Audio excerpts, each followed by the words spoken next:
Cape Coral was supposed to be Florida's affordable paradise, but twice in just 15 years, it became America's most disastrous housing market. First, in 2008, lenders flooded the city with risky loans, leading to over 40,000 foreclosures and an economic collapse that gutted thousands of families. Now, after the pandemic boom pushed prices up 75%, Cape Coral is back on top for all the wrong reasons. With 8% of homeowners underwater, insurance costs out of control, and a tidal wave of unsellable homes flooding the market once again. How did one city repeat the same catastrophic cycle? And could every Sunbelt boomtown be next? The story starts with why Cape Coral was irresistible in the first place. More than 400 miles of man-made canals carved through the city, the largest network in the United States, offering what developers promised was a rare thing in Florida: affordable waterfront living for the middle class. Families could launch a boat from the backyard, fish at sunrise, and still afford the mortgage. That dream drew in everyone: retirees, remote workers, and investors chasing quick returns. And for a while, it worked.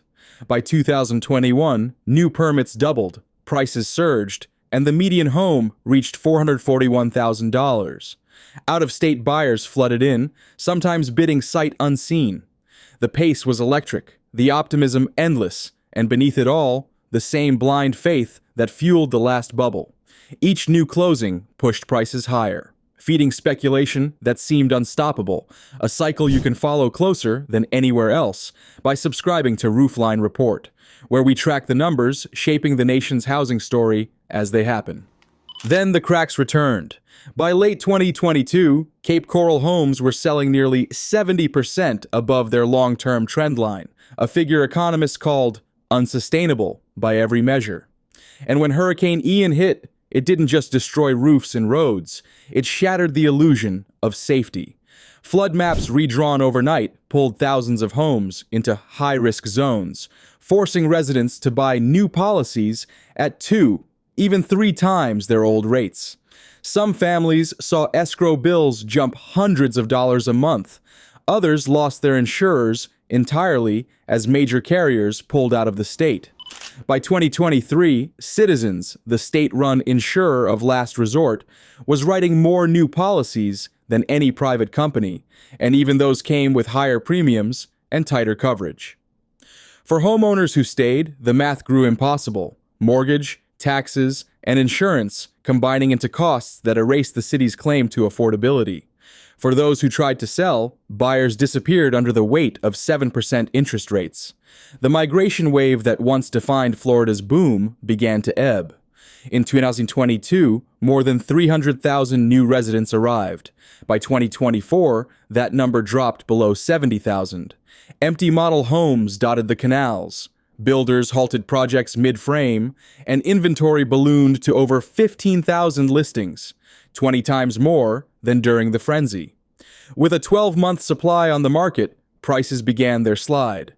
The median fell to $361,000, more than $80,000 off the peak. Behind the statistics are families trapped in negative equity. Nearly 1 in 12 Cape Coral homeowners now owe more than their property is worth, the highest rate in the nation. Many used FHA or VA loans with low down payments during the pandemic, leaving no cushion when prices turned. For them, selling means writing a check to the bank or facing foreclosure. In May 2025 alone, more than 100 homes slipped into default, part of a wider trend that's redefining what Florida Dream really costs. Investors, too, are feeling the collapse. Short-term rentals that once booked months in advance now sit vacant, their nightly rates slashed to compete.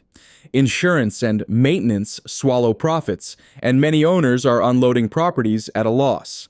City officials have launched foreclosure prevention grants, up to $10,000 per household, but demand outpaces funding. Teachers, nurses, service workers, people who never imagined needing help to keep a home, now fill out applications just to buy time. The slowdown isn't just numbers on a spreadsheet. Local contractors are cutting crews, small businesses that thrived on constant builds now scraping by on repairs and remodels. City revenue tied to new construction has dipped sharply, forcing budget cuts in public works and maintenance. A quiet strain spreading through a town once booming with confidence. Real estate agents describe a market that feels frozen in place. Open houses go quiet, listings sit for months, and price cuts stack up week after week. The energy that once made Cape Coral the symbol of Florida's growth now feels suspended, waiting for a rebound that may not come soon. Even rental markets, once seen as a safety net, are unraveling. Tenants face soaring lease renewals as landlords scramble to offset insurance and tax hikes, while others walk away entirely, leaving empty homes in once crowded subdivisions. It's a slowdown that touches everyone: owners, renters, and builders alike. Local officials warn that the downturn could linger longer than most expect. With rebuilding costs still inflated and new permits at their lowest since 2011, recovery depends not just on demand returning, but on whether residents can even afford to stay. Meanwhile, longtime homeowners say the city feels different now. The excitement that once came with growth has turned into quiet uncertainty. Neighbors moving out, projects left half-finished, and the uneasy sense that Cape Coral's story is repeating itself once again. The emotional weight runs deeper than any market chart. Whole neighborhoods that once echoed with construction now fall quiet, lawns overgrown, for sale signs fading under the sun. Cape Coral's skyline of cranes has been replaced by empty lots and stalled projects, the physical outline of another Florida boom gone bust. A cycle unfolding in real time, one you'll understand best by staying subscribed to Roofline Report as we continue tracking where America's housing market breaks next.